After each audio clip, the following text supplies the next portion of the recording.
Yaxshi biz Agrobankdamiz. Agrobank boshqarish o'rinbosariman. Shaharman. Sizlarda mana shu prezidentimizni 7-sonli qarori bor.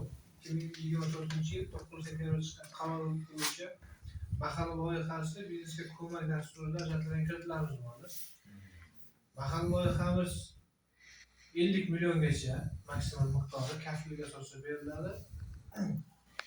Ishlamaydigan fuqarolar. Biznesga ko'mak dasturidagi kreditlarimiz 17 milliongacha beriladi. Bu sug'urta polisi bilan beriladi. Agar oluvchilar bo'lsa, rais bilan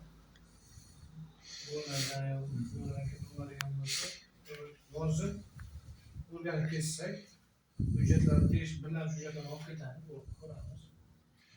Agar kerak bo'lsa chiqarib beradi. Ma'qul kelsa. Sonlarınızı verin. Alo baba bunlara kutuyor. Bir şu masada bo'yicha shu yerda bilasizmi yettalik shu yerda kredit olmoqchi edim. Men hokim ma'murga bo'linashib pensionerlarga bormi degan bo'limda qilib hozir turibdi shuni. Pensionerlarga yo'q bu. Pensionerlarga yo'q. Pensiyagacha bo'lgan yoshlarga bor. Shu misoldan uyqulayapman hozir. Shunda men tashladim. Shu 300 million olmoqchi edim. Uyjoy ta'mirlash bo'yicha Uyga ta'mirlash bo'yicha kreditlarimiz bor, lekin bizdagi mavjud kreditlarning hammasida yosh cheklanganda pensiyalik yoshgacha.